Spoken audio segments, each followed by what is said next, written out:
Jordan, in the heart of the Arabian Peninsula, a country forgotten by time but never abandoned by history. Although its borders are determined by modern lines today, the memory of these lands is much older than maps. The story of thousands of years is hidden even in the grains of sand carried by the wind. A prayer echoes in every rock, a legend sleeps in every valley. In these lands, God's kings and prophets looked at the same swamp, and that sky still carries the same stars. Jordan is like the sacred memory of humanity. Each story told here does not only belong to the past, it is also part of a journey that tries to understand who the person is. Thousands of years ago, there were three great kingdoms in the land of today: Moab, Ammon, and Edom. These kingdoms were peoples mentioned in the silent lines of the holy books, but archaeology proved with stone. The Moabites believed that they were descendants of Lot. The Ammonites lived on the fertile hills of the north, and the Edomites lived among the Red Mountains.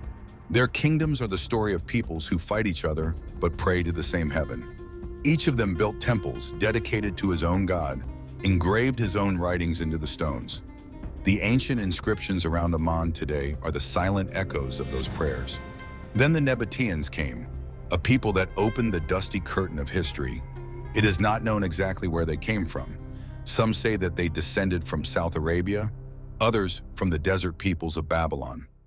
But one day they came and built cities in the desert. They cut the rock and built a palace. They pulled water out of the stone. And that city, whose name we still whisper, was born: Petra. Petra was a stone city, but also a star map.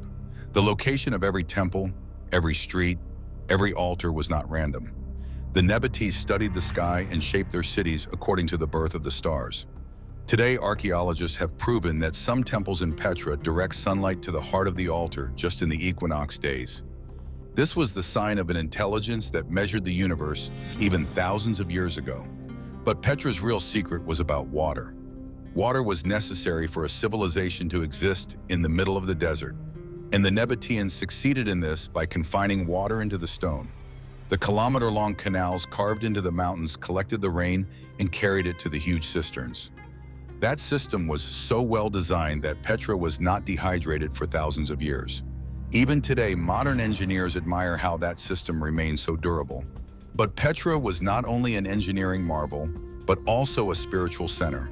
The first light filtered through the entrance of the temples every morning was a greeting sent to the gods. Stone was sacred to the Nabateans because stone kept time. When they carved a temple, they were engraving a prayer to their gods.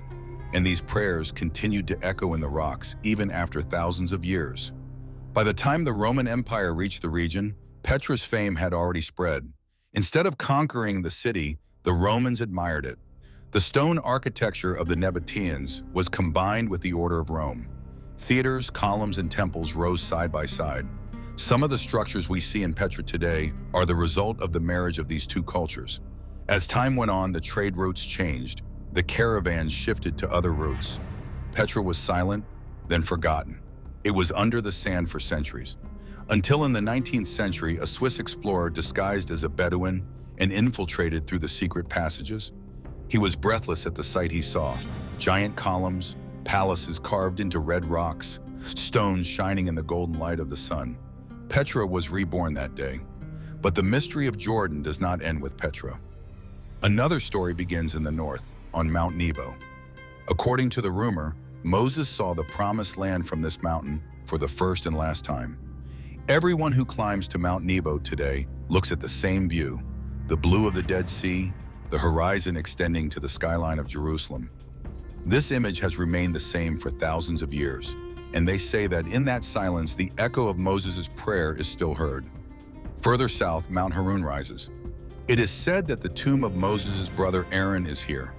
A small tomb woven with white stones has been a symbol of this belief for thousands of years. Every year, hundreds of pilgrims climb to the top of that mountain and pray. And of course, the Dead Sea, the lowest point on Earth. The salt ratio in its water is so intense that no living thing lives here. But that's exactly why he's not dead. In that silence, there is an echo from the first days of the world. Some scientists think that there are huge structures under the lake, which was once a fertile valley. There are not few people who believe that the cities of Sodom and Gomorrah, which are mentioned in the holy books, have disappeared here. In satellite images, regular stone arrays and structural traces have been seen under the lake. Nature or the remains of a cursed civilization? It is unknown. When you go north to the Qumran caves, you encounter one of the greatest archaeological discoveries in human history. In 1947, a shepherd found jars in a cave while searching for his goat. There were thousands of years of parchments in them. These documents went down in history as Dead Sea Scrolls. The oldest copies of the Torah, the prayers of the prophets, the lost texts. Some believe that these texts remain from a forgotten age of humanity. Jordan kept all these stories silently. Assyrians, Babylons, Persians, Greeks, Romans, Byzantines, Umayyads, Ottomans. They all came and went, but the mountains remained in place. Every civilization left a mark, a stone, an inscription, a prayer. Today, walking through the streets of Jordan, a Roman column and the Ottoman arch stand side by side, because this land is a history book in which every period is written in a row. The modern kingdom of Jordan is the heir of this past. The Hashemite dynasty bases its lineage on the Prophet Muhammad. Therefore, the country is not only a political entity, but also a representative of a sacred responsibility. Amman is built on the ruins of the ancient city of Philadelphia. The city carries both the stones of the past and the lights of the future. But the true magic of Jordan is hidden in its silence. When you enter the red valleys of Wadi Rum, it is as if you step on another planet. The rocks formed by the wind, the sky full of stars, the deep silence of the desert. This place is so mystical that even many science fiction movies have used this place as the surface of Mars. But Wadi Rum is actually like the mirror of one's own inner world. The desert reminds man how small it is, but it is also part of the infinite. When you look at the stars at night, you understand why the Nabateans care so much about the sky. Perhaps they found the gods not in the stars, but in the silence between the stars. Today, archaeologists are still discovering new rooms, hidden tunnels, astronomical alignments in the depths of Petra. Each excavation opens another curtain of history, but every discovery brings with it a new question. Perhaps the mystery of Jordan is a mystery that should never be fully solved. These lands not only tell us history, but also give us a warning. Every civilization rises, grows, but eventually becomes stone. The stone doesn't speak, it just remembers. Jordan is a country that remembers. A prayer is hidden in every mountain, an echo in every valley, a story in every stone. What has not changed for thousands of years is the heart of this land, and that heart is still beating. Because Jordan is not just a country, it is history itself. Where stone, water, wind, and faith come together, the beginning of humanity still echoes.